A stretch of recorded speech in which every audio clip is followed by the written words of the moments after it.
अरे श्रीमती जी कुछ तो सस्ता लो।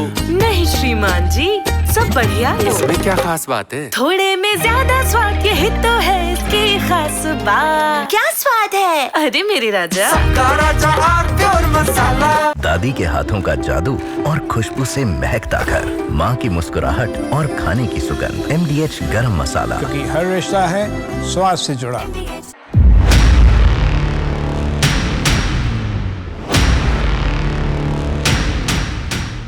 नमस्कार, देश की बात में आप सभी का अभिनंदन है, स्वागत है।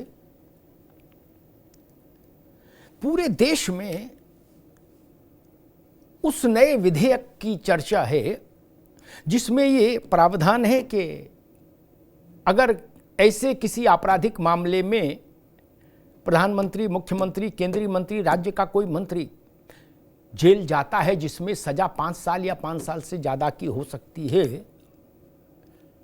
तो 30 दिन जेल में रहने के बाद वह व्यक्ति पदमुक्त माना जाएगा। अब इसका बड़ी खोजबीन हो रही थी कि आखिर ये कानून लाने की जरूरत, तात्कालिक जरूरत क्या है और इसके पीछे कौन है, कौन चेहरा है जिसके कारण ये हुआ। इस पर अटकलें लग रही थी। कुछ लोग कह रहे थे कि भविष्य में विपक्षी दलों के जो मुख्यमंत्री हैं उनको नियंत्रण में, उनको दबाव में रखने के लिए कानून लाया गया है। विपक्ष वाले भी इसी का प्रचार कर रहे थे कि हमारे ऊपर शिकंजा कसने के लिए मोदी सरकार ये कानून लेके आई है। लेकिन पिछले संसद का सत्र समाप्त होने के बाद, संसद का मानसून सत्र समाप्त होने के बाद, स्थगित होने के बाद, सत्ता के 2 सर्वोच्च स्तरों से, यानी नरेंद्र मोदी प्रधानमंत्री और गृहमंत्री अमित शाह, दोनों के स्तरों से यह साफ कर दिया गया कि ये कानून इसलिए लाना पड़ा क्योंकि दिल्ली के मुख्यमंत्री रहते हुए अरविंद केजरीवाल इस बात पर अड़ गए कि मैं तिहाड़ से ही सरकार चलाऊंगा। प्रधानमंत्री ने भी इस बात को सार्वजनिक तौर पर मंच से, बिहार के मंच से कहा कि कुछ लोग जेल से फाइलों पर साइन करने की जिद कर रहे थे, करना चाहते थे। और एक मीडिया समूह के कार्यक्रम में बोलते हुए उसी दिन गृहमंत्री अमित शाह ने कहा कि केजरीवाल ने जो दृश्य उत्पन्न किया था, जो परिस्थिति पैदा की थी, वो परिस्थिति भविष्य में कोई दूसरा ना पैदा कर पाए, इसके लिए कानून लाना पड़ा। क्योंकि केजरीवाल ने लोकतंत्र का चेहरा खराब कर दिया था। पूरा देश स्तब्ध हो गया था केजरीवाल की जिद के आगे कि तिहाड़ में रहूंगा और मुख्यमंत्री भी रहूंगा। अमित शाह ने कहा कि इससे पहले कोई सोच नहीं सकता था। सामान्यतः मुख्यमंत्रियों की, मंत्रियों की जब भी गिरफ्तारी हुई, मुख्यमंत्रियों की विशेष रूप से, जयललिता गिरफ्तार हुई तो इस्तीफा दिया, लालू यादव को इस्तीफा देना पड़ा, हेमंत सोरेन को इस्तीफा देना पड़ा। पुराने उदाहरण भी हैं। मुख्यमंत्री की गिरफ्तारी हुई तो इस्तीफा हुआ। जेल मुख्यमंत्री रहते हुए नहीं गए आदमी। वन एंड ओनली केजरीवाल भाई मुख्यमंत्री रहता हुआ जेल गया और जेल में मीटिंग बुलाना शुरू कर दिया और फाइलें बोले लाओ भाई दस्तखत करो, मैं मुख्यमंत्री हूं, जनता ने चुना। तो अमित शाह ने भी ये साफ कर किया कि इस कानून को लाने के लिए सरकार को विवश केजरीवाल की जिद ने किया। अब एक बात बिल्कुल साफ हो गई, इस केजरीवाल की इस जिद से पहले भारत के लोकतंत्र के सामने कभी ऐसा धर्म संकट आया ही नहीं। किसी भी मुख्यमंत्री ने ये विचित्र किस्म की जिद की ही नहीं कि मैया मैं तो चंद्र खिलौना ले हूं। ऐसी जिद नहीं की किसी ने कि मैं जेल से सरकार चलाऊंगा।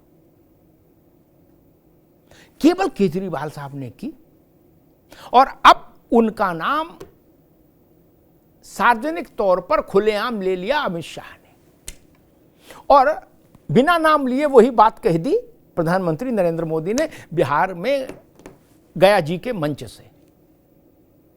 अब बात साफ हो गई। इंडिया गठबंधन के बाकी दलों को भी और विशेष रूप से कांग्रेस को भी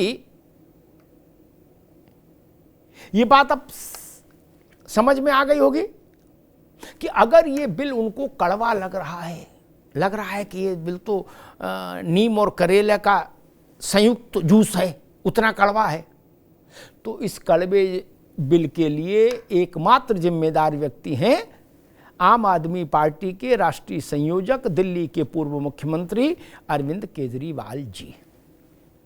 अब तो ये साफ हो गया,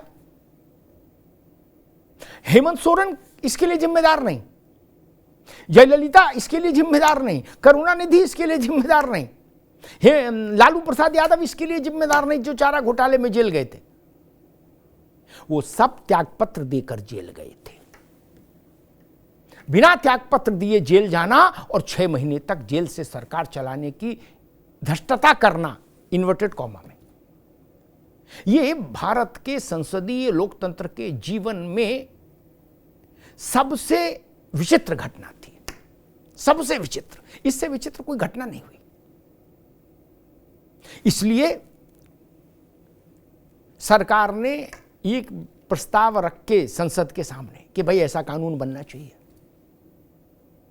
और उसके बाद संसद के बाहर सार्वजनिक मंचों से ये देश के सामने, दुनिया के सामने ये रहस्योद्घाटन कर देने के बाद कि ये बिल क्यों लाना पड़ा, इसके पीछे सिर्फ और सिर्फ एक शख्स जिम्मेदार है, एक व्यक्ति जिम्मेदार है।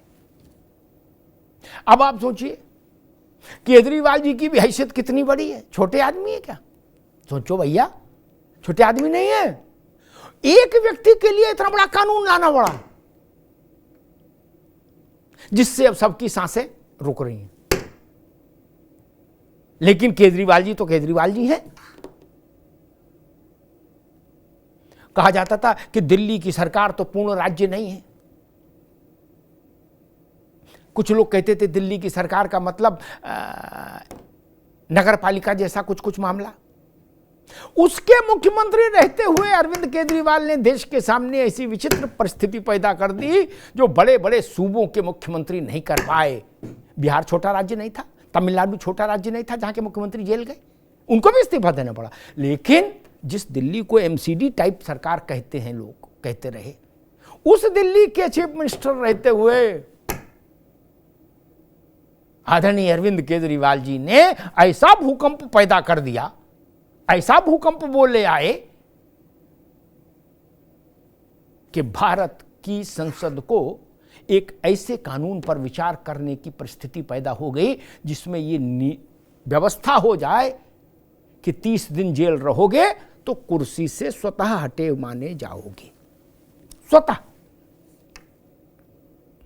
अब इसकी आलोचना भी आम आदमी पार्टी भी कर रही है। मजे की बात देखिए, जिस पार्टी के प्रमुख के कारण ये कानून आया है, ये प्रस्ताव आया, विधेयक आया है, वो पार्टी भी इसकी आलोचना कर रही है। शायद आम आदमी पार्टी ये कहना चाह रही है कि मुख्यमंत्रियों को, मंत्रियों को इस बात की छूट रहनी चाहिए कि चाहे वो जेल से सरकार चलाएं और चाहे अपने घर से चलाएं, चाहे दफ्तर से चलाएं। जेल को भी दफ्तर बनाना चाहते हैं और तर्क ये दिया जा रहा है कि अभी जब तक दोष साबित नहीं हो तब तक मुख्यमंत्री की कुर्सी को क्यों छोड़ेगा। यही तर्क अरविंद केजरीवाल ने उस वक्त दिया था। उन्होंने कहा था जनता ने हमको चुना है। लेकिन आप सोचिए, क्या जनता कभी किसी को इस परिस्थिति में चुन सकती है कि आप जेल से सरकार चलाओ? नहीं ना। चाहे किसी पार्टी का समर्थक हो व्यक्ति और चाहे किसी पार्टी का विरोधी हो, सामान्य जन से पूछिए कि आप इस बात को इंडोर्स करते हैं क्या कि जेल से सरकार चलाए, जेल से मंत्रालय चले? मेरी समझ कहती है 100 में 100 लोग कहेंगे नहीं। सरकार की पवित्रता इससे नष्ट होगी, संसदीय लोकतंत्र की पवित्रता नष्ट होगी। विश्वसनीयता का संकट पैदा होगा, लोकतंत्र का चेहरा कलंकित होगा। ये मानकर चलिए, ऐसी परिस्थिति है। और अब देखना यह होगा कि जब देश के प्रधानमंत्री और देश के गृहमंत्री दोनों ने सार्वजनिक कर दिया कि अरविंद केजरीवाल की आचरण के कारण ही देश में ये कानून लाने के लिए हमको आगे बढ़ना पड़ा है, तो देखना ये है कि अब आम आदमी पार्टी अपनी इस विशिष्टतम उपलब्धि पर कैसे क्रिया और प्रतिक्रिया करती है, ये भी देखना पड़ेगा। कुछ तो कहेंगे, क्या कहेंगे इस पर देश की निगाह रहेगी। लेकिन मैंने बहुत पहले एक बार कहा था कि केजरीवाल जी अद्भुत हैं, वो अजब भी हैं और गजब भी हैं। अब इससे ज्यादा अजब और गजब कोई क्या हो सकता है कि एक व्यक्ति के लिए देश की संसद एक नया कानून लाने के लिए उद्यत हो गई, तत्पर हो गई। यह कीर्तिमान भी केजरीवाल जी के खाते में गया। यह कीर्तिमान भी उन्हीं के खाते में है कि 6 महीने जेल से सरकार चलाई, और यह कीर्तिमान भी उन्हीं के खाते में है कि सरकार भले ही छोटी रही हो, सूबा भले ही छोटा हो, लेकिन हमारे कारण देश की संसद को एक नया कानून लाना पड़ रहा है। ये दोनों मेडल केजरीवाल जी की शर्ट पर एक इधर टांका जाएगा आने वाले समय में। धन्यवाद। थोड़े में ज्यादा स्वाद, यही तो है इसकी खास बात। वाओ मम्मा, क्या स्वाद है। अरे मेरे राजा, सबका राजा आरती और मसाला। ये है सीक्रेट रेसिपी MDH का जीरा सब जल जीरा मसाला।